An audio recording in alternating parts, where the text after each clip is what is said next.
औज़ुबिल्लाहि मिनश्शैतानिर्रजीम बिस्मिल्लाहिर्रहमानिर्रहीम रब्बिश्रह ली सदरी व यस्सिर ली अमरी वाहलुल उक़्दतम मिन लिसानी यफ़क़हू क़ौली रब्बि ज़िदनी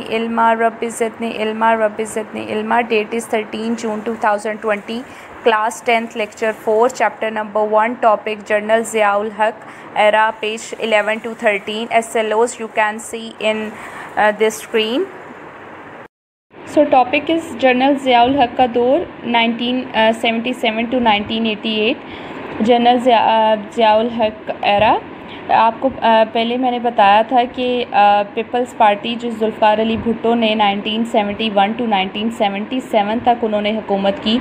उसके बाद 1977 में जब इंतखाबात हुए, इलेक्शन हुए, और जब इलेक्शन हुए तो उससे पीपल्स पार्टी ही जुल्फ़िकार अली भुट्टो ही की हुकूमत ने बहुत जो है इलेक्शन वो जीता। लेकिन जो बाकी सियासी जमातें थी, क्योंकि पीपल्स पार्टी की हुकूमत जुल्फ़िकार अली भुट्टो 1971 टू 1977 हुकूमत कर रहे थे, तो जब उन्होंने दोबारा इलेक्शन जीता तो दूसरी जो सियासी पार्टीज़ हैं उन्होंने एक इत्तेहाद बना लिया और उस इत्तेहाद का नाम पाकिस्तान कौमी इत्तेहाद रखा। और उस इत्तेहाद जो सियासी मुख्तलिफ़ पार्टीज़ ने एक इत्तेहाद बनाया जिस इत्तेहाद का नाम पाकिस्तान कौमी इत्तेहाद था, और उन्होंने पीपल्स पार्टी पे धांधली का यानी कि करप्शन का इल्ज़ाम लगा दिया। उन्होंने इनको ब्लेम कर दिया पीपल्स पार्टी को, और जब वो उनको ब्लेम किया गया और ये काफ़ी टाइम तक सड़कों पे लोग निकल आए या इस सियासी पार्टीज़ में जलसे होते रहे, बहुत मुखालफत हुई, तो पीपल्स पार्टी में जुल्फ़िकार अली भुट्टो ने उनको क्या किया, मुज़ाकरात की दावत की कि आएँ बैठें और मुज़ाकरात जो है वो करते हैं। देन क्या हुआ, इतने मुज़ाकरात अभी जारी थे, हो ही रहा था कि जो 5 जुलाई 1977 को, क्योंकि जनरल ज़ियाउल हक एक आर्मी पर्सन थे, तो उन्होंने मुल्क में मार्शल लॉ लगा दिया। अब वो उनका जो मार्शल लॉ 1977 टू 1988 मींस के 11 साल ज़ियाउल हक ने जनरल ज़ियाउल हक ने हुकूमत की। और आपको मैं पहले बता दूं कि 9th क्लास में मैंने आपको बताया था कि अयूब खान के दौर में भी मार्शल लॉ लगा था, याह्या खान के दौर में मार्शल लॉ लगा, और अब जो है ज़ियाउल हक के दौर में भी मार्शल लॉ लग गया। और उन्होंने 11 साल हुकूमत की। 17 अगस्त 1988 को एक हादसे में, एक हवाई आप सफ़र कर रहे थे और हादसे में जो है उनकी डेथ हो गई। और जो डेथ के बाद जो है सेनेट के जो चेयरमैन ग़ुलाम इसाक़ खान ने पाकिस्तान के जो है सदर का ओहदा जो है वो संभाला। अब इनके दौर में 1977 टू 1988 में जो है क्या उन्होंने उनके पाकिस्तान में जो उन्होंने निफाज किए, इस्लाम के क्या निफाज थे, तो उसमें हम आगे फर्दर पढ़ेंगे कि major aspects of the Islamization process during 1977 to 1988। तो उसमें सबसे पहले था शरई अदालतों के क़याम में 1980 में शरीयत बेंचों के बजाय जो है वफाकी शरई अदालत कायम की कि इसमें जो है अदालतों के ख़िलाफ़ जो है अपील की जाती थी, लेकिन और जो भी फ़ैसले वो इस्लाम की बुनियाद पे किए जाते थे।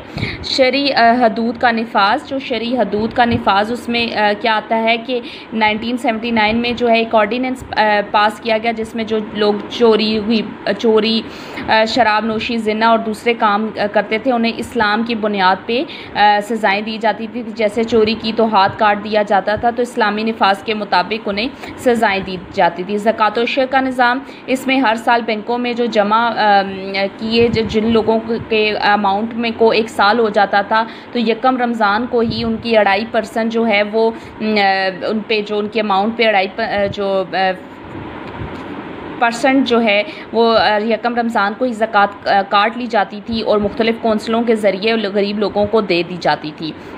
और ज़री पैदावार, आपको पता होना चाहिए कि एक ज़कात होता है और एक उशर होता है। उशर जो है जो ज़मीनें होती हैं उन पे होती हैं, ज़री पैदावार पे भी उशर 10% वसूल किया गया।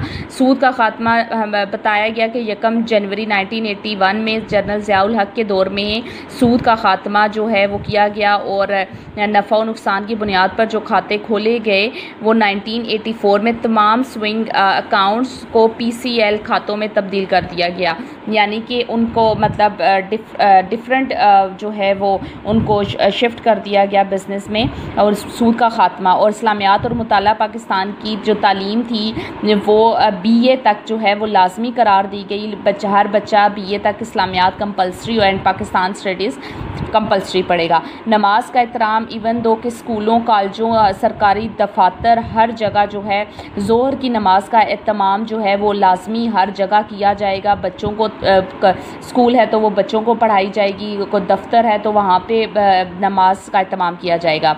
एहतराम नमाज और रमज़ान ऑर्डिनेंस में ऐसा था कि एहतराम के जो रमज़ान के एहतराम के ख़िलाफ़ जो कोई बंदा खाता पीता ऐसे नज़र आ गया आम, तो उसको 500 रुपये जुर्माना था।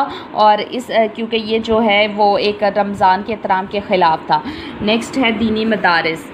दीनी मदारिस में था कि ज़ियाउल हक़ के दौर में जो है दीनी मदारिस की सरपरस्ती की गई, इनको सालाना इमदाद की दी जाती थी दीनी मदारिस। और कुछ लोग थे जो डिग्रीज़ उनके पास दीनी मदारिस की बहुत होती थी लेकिन कंसिडर नहीं होती थी, तो उनकी डिग्रीज़ को MA के बराबर दर्जा दिया गया। अरबी की तालीम को भी लाजमी करार दे दिया गया। जमात शशम ता हश्तम यानी कि 7वीं जमात तक अरबी की तालीम लाजमी होगी। बैनुल अक़वामी इस्लामी यूनिवर्सिटी का क़याम, इस्लामी यूनिवर्सिटी जो इस्लामिक इंटरनेशनल यूनिवर्सिटी है इस्लामाबाद में अभी भी, वो 1981 में जनरल ज़ियाउल हक़ के दौर में ही कायम की गई थी। शरीयत फ़ैकल्टी का क़याम जो कायद-ए-आज़म यूनिवर्सिटी है इसमें एक फ़ैकल्टी कहते हैं एक स्टाफ हायर किया गया जहाँ पे कुरान और सुन्नत और फ़िक़्ह पर मुबनी कानून की तदरीस का बंदोबस्त किया गया।